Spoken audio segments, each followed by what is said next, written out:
का हो बोला। आज जोरिया रात ऐसा हो गल कि पूरा दिमाग डिस्टर्ब कैले। कुछ दिमाग तो ही लगे तू। अरे हम तो दिमाग लगेबे करब। का भइल बतावा। सुना सुनावा। कैसे के आई गोरी सूते से जरिया,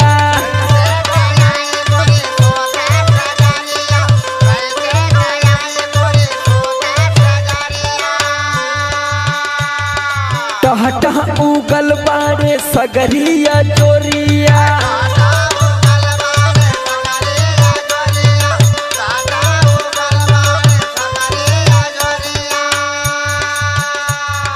कैसे के आई गोरी सूते से जरिया, टहटह उगल बारे सगरोआ जोरिया। मच्छरदानी पर फेंक दे हवलूगा, तू कोरवा में आजा सुगा।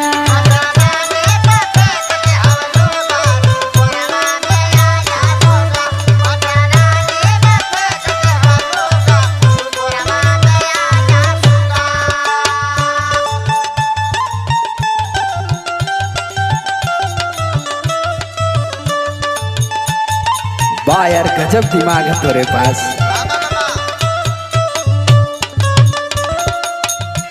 बड़ा हम खुश नसीब हैं कि तोरे जैसा बीवी हमके मिलल। अरे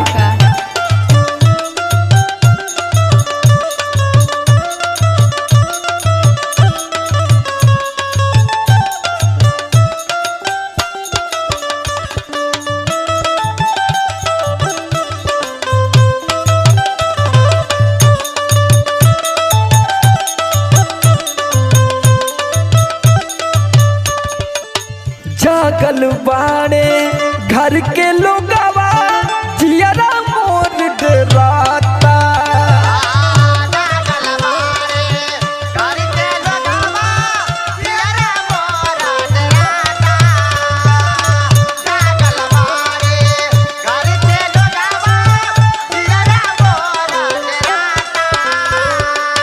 चढ़ल जवानी पानी पानी राजा भइल जाता।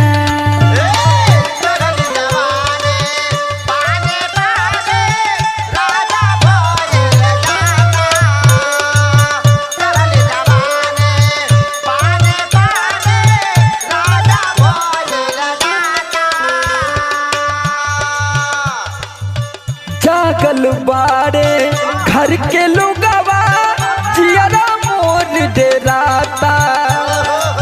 चढ़ल जवानी पानी पानी राजा भइल जाता। टिकल बा हमारा पर सब कर नजरिया, बीते दा रात आधी होई अनहरिया। आके घुस जाना एने उने लुक, तू कोरवा में आजा सुगा।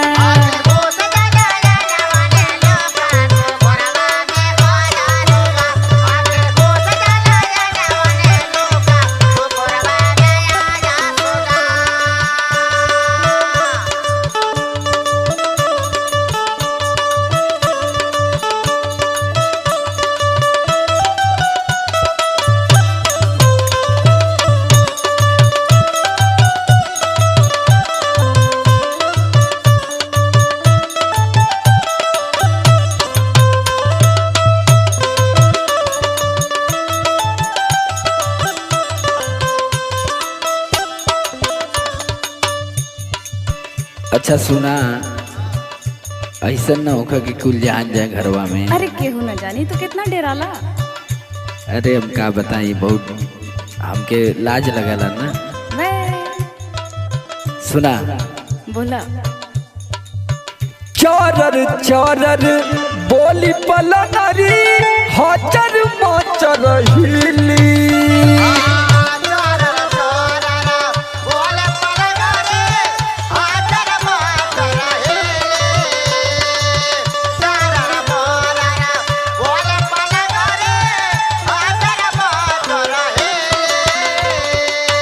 तो बेनु राजा जवानी के माजा सलीमी।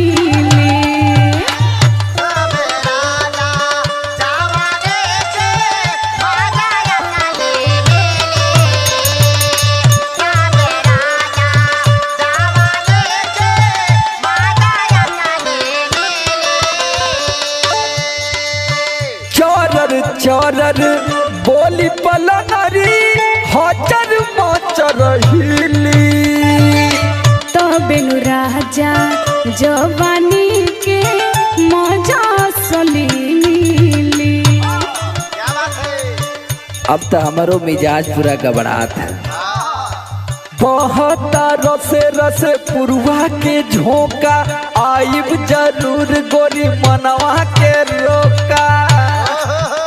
समर आलोक चिलम खोजे हुक्का तू पुरवा में आजा सुगा।